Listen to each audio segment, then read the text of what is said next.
وہ سرکار غریب نواز ہندوستان کی سرزمین پر تشریف لائے تھے تو یہ پورا ہندوستان کی سرزمین یہ کفرستان بنا ہوا تھا. آپ کو بارگاہ رسالت سے اجازت ملی تھی اور وہاں سے حکم ہوا تھا اجمیر کی سرزمین پر پہنچے. اس وقت اجمیر کی سرزمین پر راجا پرتھوی راج کا حکومت تھا، حکومت تھی پرتھوی راج، اور یہ بڑا کٹر ہندو تھا. اب غریب نواز سرکار آئے تو آپ کی سیرت بڑی طویل ہے. ہندوؤں نے آپ کو بہت ستایا، جادوگروں کو بلایا، جوگیوں کو بلایا، پنڈتوں کو بلایا، ہر طرح سے نقصان پہنچانے کی کوشش کی، کوئی کسر باقی نہ رکھی. اور یہ بھی یاد رکھنا ہمیشہ اہل جو اقتدار والے ہوتے ہیں، اہل اقتدار، ان کو ہمیشہ اہل حق سے تکلیف ہوتی ہے. کربلا میں کیا تھا؟ یزید کے پاس حکومت تھی، طاقت تھی، اقتدار تھا، اس کا نشہ تھا. اور حسین کے پاس کیا تھا؟ اخلاق تھا، کردار تھا. کیا تکلیف تھی یزید کو، لیکن پریشانی تھی نا. تو ہمیشہ یاد رکھنا، بزرگوں کی سیرت بھری پڑی ہے کہ جو کرسی پر ہوتے اپنے نفس کے خاطر نفس کے غلام ہوتے ہیں، اہل حق سے انہیں تکلیف ہوا کرتی ہے. وہ نہیں چاہتے ہیں کہ حق کا بول بالا ہو، وہ نہیں چاہتے ہیں کہ اسلام کی نشر و اشاعت ہو، بس وہ تو اپنی خواہشات کے مطابق اپنی زندگی گزارنا چاہتے ہیں. تو پرتھوی راج جو تھا اجمیر کا راجا، اس کو پریشانی تھی.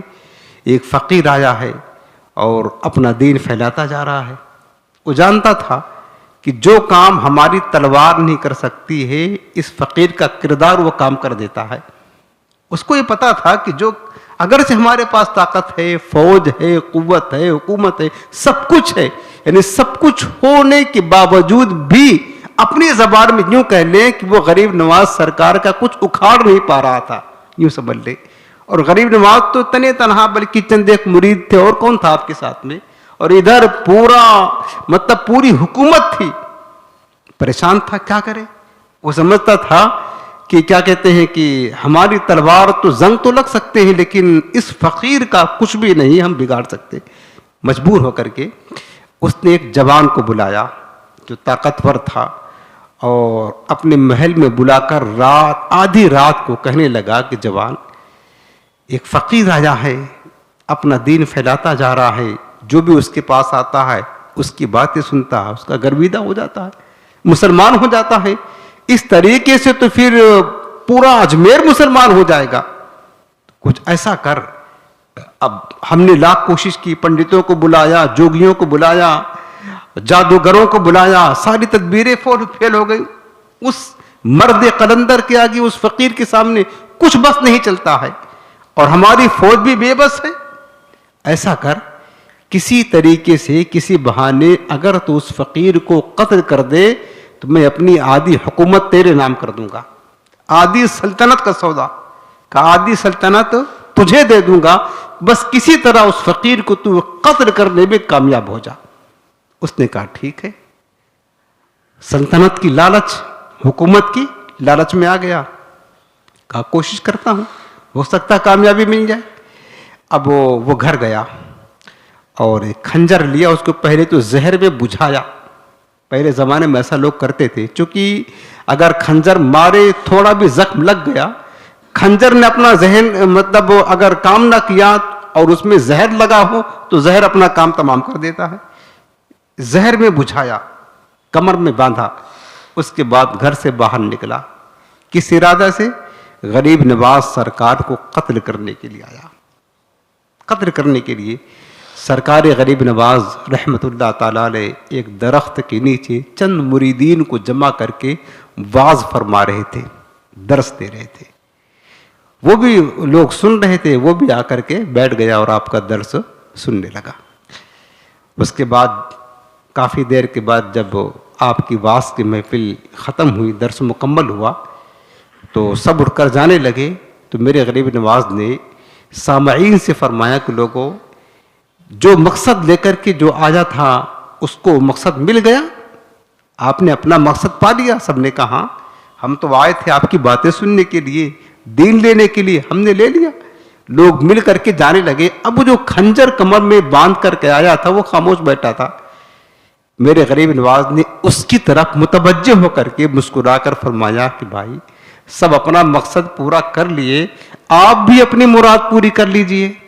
ایسے پیار سے کہہ رہے ہیں کہ آپ بھی اپنی مراد پوری کر لیجئے. وہ کہنے لگا کہ مہاراج میری مراد کیا ہے, میں تو آپ کا واز سننے آیا تھا. اسے پتہ نہیں ہے کہ مرد قلندر یہ فقیر چٹائی پر بیٹھتا ہے لیکن خبر عرش کی رکھتا ہے. اسے کیا پتا ہے, یہ اللہ کے ولی ہیں, ان کی نگاہیں دلوں پر ہوا کرتی ہیں. علماء نے فرمایا ہے کہ عالم ربانی کے پاس بیٹھو اپنی زبان سنبھال کر بیٹھنا, لیکن کسی ولی کے پاس بیٹھنا کا موقع ملے تو دل سنبھال کر بیٹھنا کہ اللہ کے اولیاء دلوں پر نگاہیں رکھتے ہیں. اسے کیا پتا, اسے کیا پتا کہ روشن ضمیر ہے, ان کی نگاہیں ہمارے ظاہر پر نہیں, ہمارے جسم پر نہیں, ہمارے دلوں پر ہوا کرتی ہیں. وہ کہنے لگا مہاراج میں تو آپ کا واز سننے آیا تھا, اور کیا مقصد تھا؟ غریب نواز نے فرمایا تمہیں خوب پتا ہے اچھی طرح کہ تم کس لیے آئے ہو, تمہیں معلوم ہے. کہا بس اسی لیے آیا تھا. تو آپ نے فرمایا اگر تم واز سننے آئے تھے تو یہ کمر میں خنجر باندھ کر کس لیے آئے ہو؟ کیا واز سننے خنجر باندھ کر کے آتے ہیں؟ تو اس نے پھر باتیں بناتے ہوئے کہنے لگا کہ مہاراج خنجر باندھنا کمر میں یہ تو ہندوستان کا ایک رواج ہے, بہت سارے لوگ باندھتے ہیں, میں نے باندھ لیا تو کیا برا کیا؟ کمر میں خنجر باندھنا ہندوستان کا ایک رواج ہے, بہت لوگ باندھتے ہیں, تو میں نے باندھ لیا تو کیا ہوا؟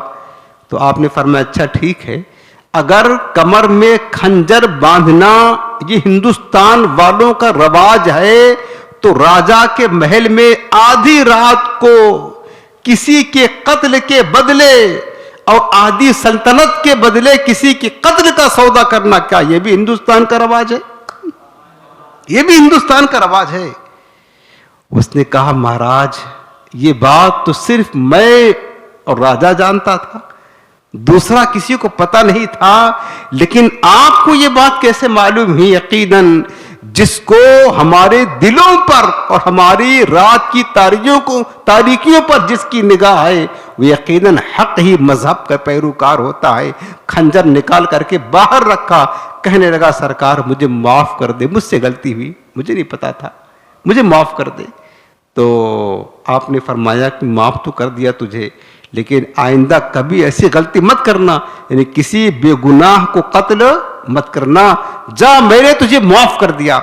وہ کہنے لگا سرکار اب جانا کدھر ہے, اب آپ کے پاس آیا ہوں تو آپ کے ہی قدموں میں رہنا ہے, مجھے کلمہ پڑھا کر کے مسلمان کر دیجیے. سبحان اللہ.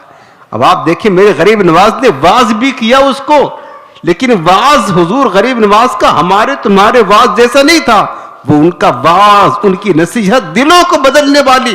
لیکن اس مقام پر جو وہ متاثر ہو رہا ہے اور کلمہ پڑھ کر کے مسلمان ہونا چاہتا ہے, وہ آپ کی تقریر سن کر نہیں, آپ کا وہ واز سے نہیں.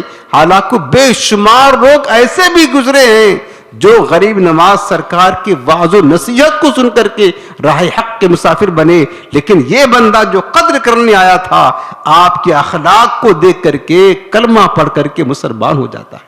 سبحان اللہ. اور پھر میرے غریب نواز نے فرمایا دولت اسلام تو تجھ کو دے دیا, اور کچھ چاہتا ہے میرے در پر آیا ہے تو اور مانگ لے, کوئی اور مراد ہو تو وہ بھی پوری ہو جائے, کوئی اور مقصد ہے.